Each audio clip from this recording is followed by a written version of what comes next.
Let's talk about the Carolina Panthers and Bryce Young. This is a team that I've covered a lot on this channel, and I see a lot of people putting this team to the wayside in the NFC South. A lot of people are expecting for the Carolina Panthers to struggle because they have a rookie quarterback and they're going to be a developmental year for this team. But I look at what they did last season. I wouldn't take them out the race to win this division. I wouldn't close the door on this team. I think that they can be in that tier to where they can win this division if Bryce Young can pan out his rookie season. You look at this Panthers team, they have a lot of good pieces, a lot of good young players. Yes, you traded away DJ Moore, who was your best and most consistent offensive player at the wide receiver position, but you still have some good pieces. You look at this offensive line. The offensive line was very good last season. The offensive line was very productive, especially in the back half of last season. They ran the football effectively. And the reason why they ran the football, because they could get a push up front. They've worked on this offensive line through free agency and through the draft. And we saw guys like Deontay Foreman and Chuba Hubbard benefit off of it last season. And that's when the Panthers had their success, when they were running the football. They had a horrible stint with Baker Mayfield being the starting quarterback. So they basically cut him. He was no longer with the team. They let PJ Walker come in while Sam Darnold was recovering from his ankle injury. They insert Sam Darnold, and Sam Darnold has some good moments with this team when they could run the football. The only thing with Sam Darnold, when he took the run game away, he'll make questionable decisions, and the turnover bug came back and it bit him again.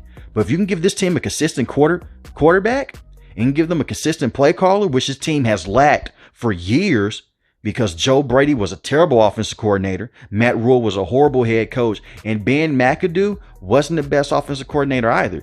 But you're letting Frank Reich come in, who is a very good head coach, in my opinion, didn't get done right with the Indianapolis Colts. He never got his quarterback situation right because of what happened with Andrew Luck. He retired, and then you had Jacoby Brissett, and you had to deal with Phillip Rivers. He's coming into a team where he's basically got to help handpick his guy in Bryce Young. If he can help develop Bryce Young with this run game and they can just get consistent quarterback play, they could be in the race to win this division. And you have a brand new offensive coordinator and Thomas Brown, who I believe will be very good and be very essential for this team.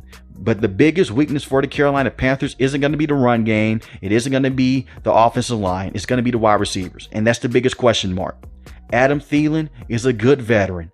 But Adam Thielen is not the same wide receiver he was a couple years ago. 716 yards receiving last season, 70 receptions. He's a good possession wide receiver. You can get the ball to him when it's 2nd and 5, 3rd and 3, and he can get those receiving downs for you. How he looked with this Panthers team, he benefited a lot from being in single coverage last year because he had Justin Jefferson and TJ Hockenson helping him out.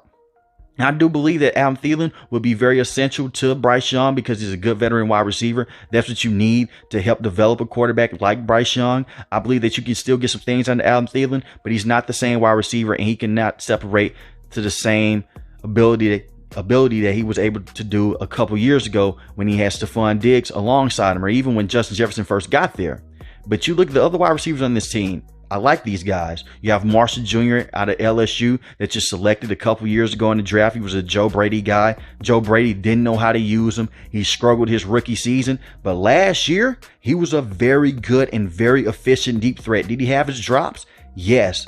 But he was able to separate a lot downfield. 490 receiving yards last season on 28 catches. And that was 17.5 yards a catch. I do believe that he can be a very good deep threat on this team, and he will be very good in a play action role with this Panthers team. I don't want this team to shy away from the run and just try to let Bryce Young go out there and throw the ball 25, 30 times a game. I do believe that bringing in Miles Sanders, who was a good running back, the back half of his tenure with the Eagles last season, didn't end up going very well. It ended very sour, but he's still a very good running back to have. And you still have Chuba Hubbard, who is a good backup running back. So if you can get these wide receivers into space and get these guys to go over top and play action with this run game and get them going in single coverage, that will also help out Bryce Young. But back to the wide receivers.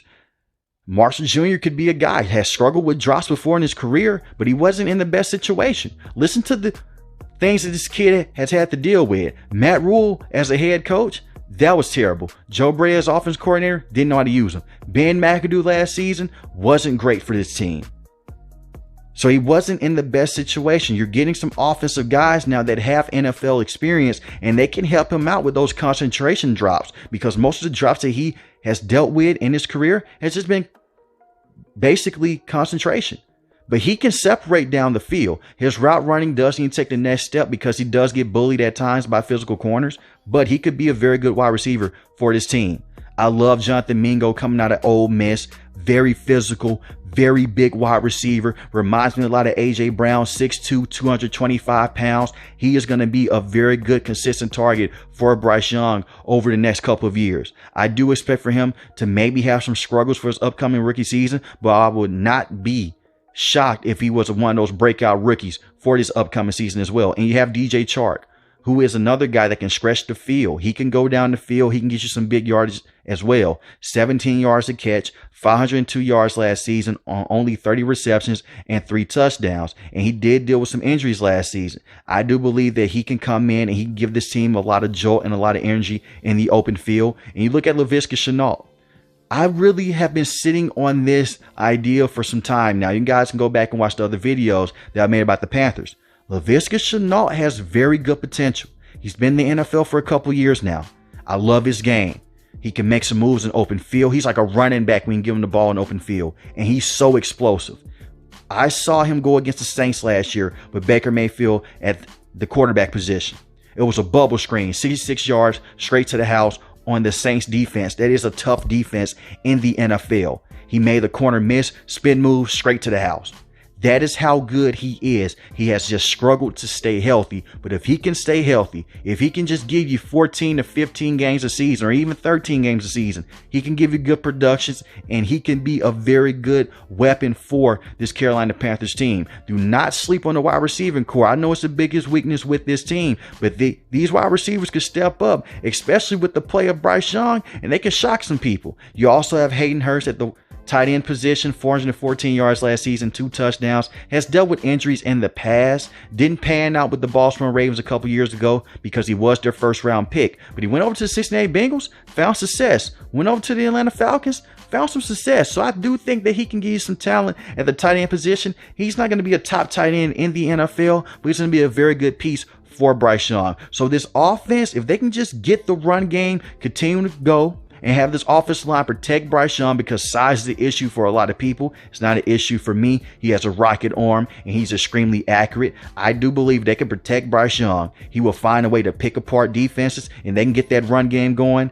Frank Reich could be cooking up something special offensively, but still give it time to grow, because usually rookie quarterbacks do struggle at points of time in the season, and some rookie quarterbacks hit the ground running. That could be Bryce Young. And I look at this defense.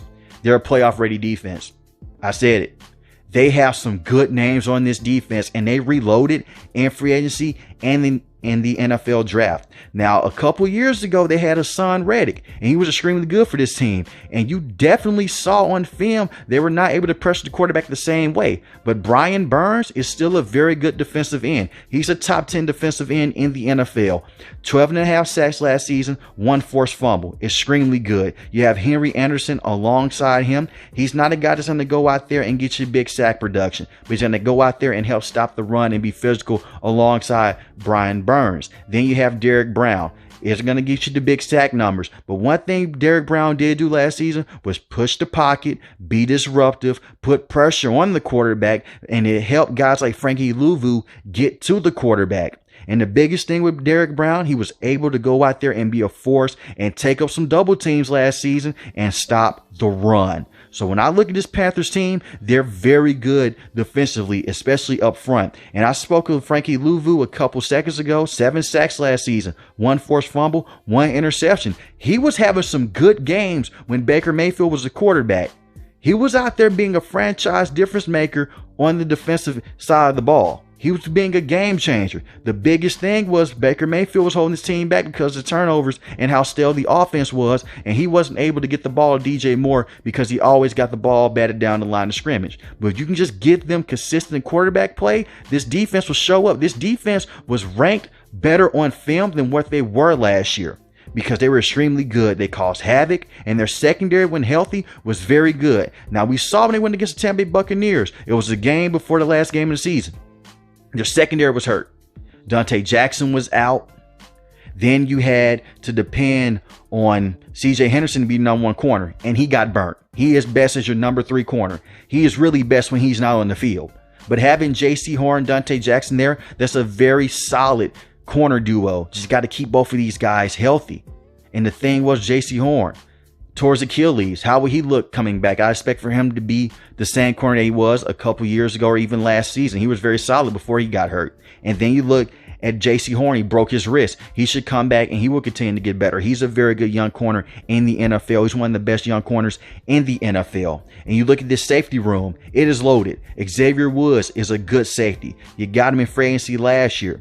Then you have Von Bell. You got him in free agency this year. He was a very good starting safety for the Cincinnati Bengals. And you have Jeremy Chin, who can play some dime linebacker for you. And he's just a complete game changer. He's a rover at the safety position. He can do a lot of things for you. He can cover at times. He can also be a good tackle machine. So now look at this Panthers team. You cannot just count out this team. And you also have a good veteran, and Shaq Thompson. Got to give him love as well at the linebacker position. He's been holding it down for the last couple years with this team, and he is one of the better linebackers on this team. So I look at this Carolina Panthers team. They're extremely good. I'm not going to close the door on them possibly winning this division. I could see them winning this division. It is going to be tough because they match up so well with so many teams in this division, but those teams also match up well with the Carolina Panthers. And I understand the Panthers have beaten the Saints before, but that was when they had bad quarterback play. How would Derek Carr look with the New Orleans Saints? And the Atlanta Falcons are a bit of a mystery. The game that they did lose against the Atlanta Falcons, Marcus Mariota was terrible in that game. I mean, the game that the Panthers won, my bad. The game that the Panthers won, Marcus Mariota was terrible, and they was able to run the football down the Falcons' throat. The game that the Panthers lost, DJ Moore takes his helmet off, and that basically cost them the game. Then they go off and kick the field goal. If DJ Moore doesn't take his helmet off, he doesn't get the unsportsmanlike penalty, they possibly win that game. They could possibly go to the playoffs last season. So that's one of those situations. But I look at this Panthers team. They almost made the playoffs last year with Baker Mayfield starting majority of the season, with PJ Walker coming in and starting some games, and Sam Darnold. All three of those guys are having a mid off. If you can give what Baker Mayfield was just having the trash off because he was terrible with this team, but Sam Darnold, like I say, was good at times, but overall he had a basic mid tenure with this team. Bryce Young could come in. If he can be better than that, I expect for this team to make a deep run and for them to be in a playoff conversation again. They were in the playoff conversation last year. If they beat the Tampa Bay Buccaneers, the secondary was healthy, they go to the playoffs. Instead, then bounce their way. But let me know in the comment section below. Can the Carolina Panthers win this division? Can they go to the NFL playoffs? And if they do go to the playoffs, can they make some noise against some of these top teams in the NFC because their defense is so good? And how do you feel about Frank Reich being the head coach of this team? If you're new to the channel, hit the subscribe button. If you like the video, hit the like button. Most importantly, want each and every last one, guys, stay safe, stay positive. Thanks for watching the video, guys. Peace.